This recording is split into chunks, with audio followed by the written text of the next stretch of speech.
بسم اللہ الرحمن الرحیم۔ محترم ناظرین، حضرت موسیٰ علیہ السلام کی قوم بنی اسرائیل میں وہ لوگ جو موسیٰ علیہ السلام کو سچے دل سے نبی مانتے تھے، اللہ تعالیٰ ان سے راضی تھا اور انہیں اپنی رحمت سے گناہوں سے محفوظ کیا تھا۔ بنی اسرائیل میں ایک نیک اور صالح بزرگ تھا اور اس کی بیوی۔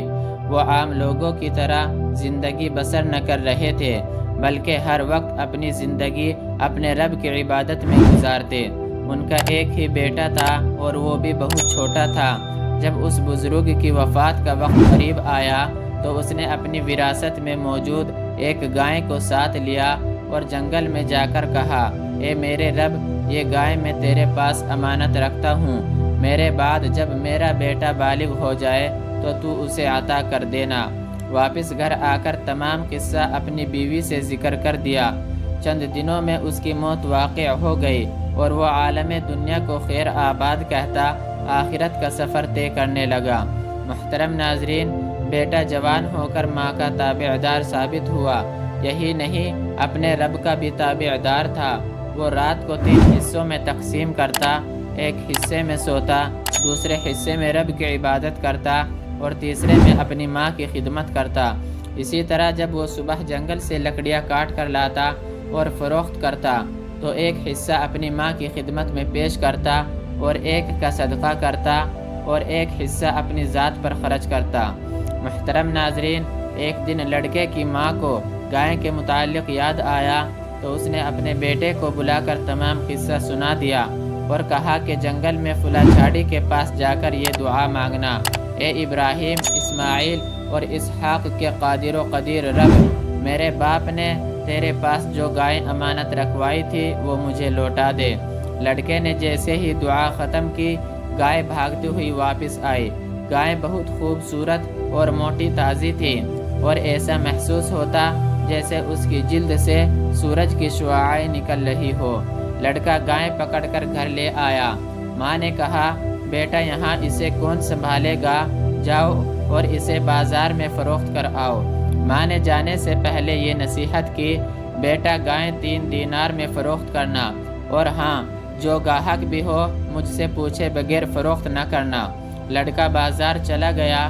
اسے بازار میں انسانی صورت میں ایک فرشتہ گاہک بن کر ملا اور کہا، گائے کتنے میں فروخت کرو گے؟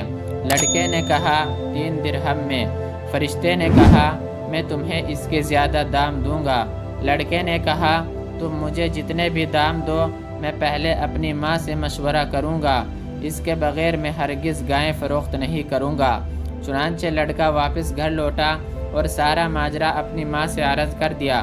ماں نے کہا، یہ کوئی آدمی نہیں، فرشتہ تھا، اب ملے تو اسے کہنا کہ میں گائے فروخت کروں یا نہ کروں۔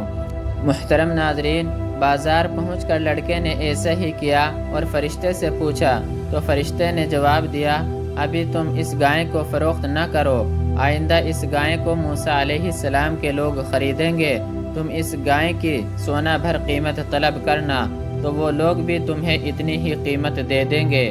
یہ کہہ کر فرشتہ وہاں سے چلا گیا۔ ابھی چند ہی دن گزرے تھے کہ ایک مالدار آدمی عامیل کے چچا کے 2 لڑکوں نے مل کر عامیل کو قتل کر دیا اور اس کی لاش ایک ویرانے میں پھینک دی۔ جب صبح لاش ملی تو قاتل کی تلاش جاری کر دی۔ وہ لوگ موسیٰ علیہ السلام کے پاس آئے اور کہنے لگے، ہمیں قاتل کا پتہ کس طرح معلوم ہوگا؟ تو موسیٰ علیہ السلام نے فرمایا، تم لوگ ایک گائے کو ذبح کرو اور اس کی دم یا زبان کی ہڈی سے لاش کو مارو۔ جب تم ایسا کرو گے تو وہ لاش خود بخود اٹھ کر تمہیں قاتلوں کے نام بتا دے گی۔ یہ سن کر بنی اسرائیل کے لوگ حجت کرنے لگے، کہنے لگے، وہ خاص گائے ہوگی۔ وہ بار بار آپ کو تنگ کرنے کی غرض سے آتے اور پوچھتے کہ اس کا رنگ کیسا ہو، اس کی عمر کیا ہو، خوبی کیا ہو۔ ادھر جبرائیل علیہ السلام موسیٰ علیہ السلام کو ان سوالوں کے جوابات بتاتے جا رہے تھے۔ قدرت کا کرنا یوں ہوا کہ انہوں نے اپنے معاملے کو خود ہی اپنے اوپر مشکل کر لیا۔ پھر تلاش کرنے کے بعد بھی ایسی گائے نہ ملی۔ آخر کار جب انہیں وہ گائے مل گئی تو فرشتے کے بتائے ہوئے قاعدے کے مطابق اس لڑکے نے اس کی قیمت میں اتنا سونا طلب کیا جتنا اس گائے کی کھال میں بھر جائے۔ ادھر بنی اسرائیل ایسا کرنے پر مجبور تھے۔ انہوں نے منہ مانگی قیمت دی اور اس طرح دنیا میں سب سے مہنگی وہ گائے فروخت ہوئی اور اس سے زیادہ ابھی تک کسی گائے کی قیمت نہیں لگی۔ چنانچہ انہوں نے گائے کو ذبح کر کے موسیٰ علیہ السلام کے کہنے پر عمل کیا تو وہ لاش خود اٹھی اور دونوں قاتلوں کے نام بتائے۔